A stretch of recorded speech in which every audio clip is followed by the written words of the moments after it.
ভারতের গণতন্ত্র নিয়ে কথা বলতে গিয়ে আবারও বাংলাদেশের প্রসঙ্গ টানলেন ভারতের দিল্লির মুখ্যমন্ত্রী ও আম আদমি পার্টির নেতা অরবিন্দ কেজরিওয়াল। শুধু তাই নয়, বাংলাদেশের পাশাপাশি এবারও তিনি রাশিয়া ও পাকিস্তানের প্রসঙ্গ তুলেছেন। বাংলাদেশ ও পাকিস্তানের নির্বাচন প্রসঙ্গে বলতে গিয়ে কেজরিওয়াল বলেন, বাংলাদেশের শেখ হাসিনা সবাইকে কারাগারে রেখে বিপুল ব্যবধানে জিতেছেন। পাকিস্তানের সেনাবাহিনী ইমরান খানকে কারাগারে পুরেছে, তার দলীয় প্রতীক কেড়ে নেওয়া হয়েছে, তারপর তারা জয়ী হয়েছে। শুক্রবার অরবিন্দ কেজরিওয়াল দেশটির সংবাদ মাধ্যম দ্য ইন্ডিয়ান এক্সপ্রেসকে বিশেষ সাক্ষাৎকারে এসব মন্তব্য করেছেন। সাক্ষাৎকারে তিনি তার কারাগারে যাওয়া, ভারতের গণতন্ত্র, নির্বাচন সহ বিভিন্ন বিষয়ে কথা বলেছেন।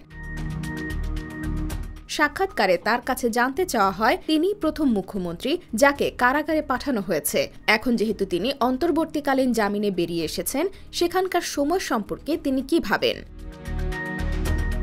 উত্তরে কেজরিওয়াল বলেন, দেশ খুব কঠিন সময়ের মধ্য দিয়ে যাচ্ছে, ধীরে এবং এখন খুব দ্রুত দেশ একনায়কতন্ত্রের দিকে এগিয়ে যাচ্ছে। বিজেপি সরকার আমাকে গ্রেফতার করে তারা দেশের মানুষকে একটা বার্তা দিচ্ছে, তা হলো তারা যদি কেজরিওয়ালকে মিথ্যা মামলায় গ্রেফতার করতে পারে, তাহলে যে কাউকে তারা গ্রেফতার করতে পারে, তাই অন্যদের ভয় করা উচিত। আর বিজেপি যা বলে মানুষকে তাই করা উচিত, এগুলো একনায়কতন্ত্রের লক্ষণ। এ সময় তার কাছে জানতে চাওয়া হয়, প্রধানমন্ত্রী হিসেবে মোদির তৃতীয় মেয়াদ কেমন হতে পারে বলে আপনি মনে করেন। উত্তরে কেজরিওয়াল বলেন, তারা সংবিধান পরিবর্তন করবে এবং দেশ স্বৈরাচারের দিকে যাবে। হয় দেশে কোনো নির্বাচন হবে না, নয়তো রাশিয়ার মতো নির্বাচন হবে, যেখানে পুতিন হয় সব বিরোধীকে কারাগারে পুরে রেখেছে বা তাদের হত্যা করেছেন। এরপর নির্বাচন হয় এবং তিনি 87% ভোট পান।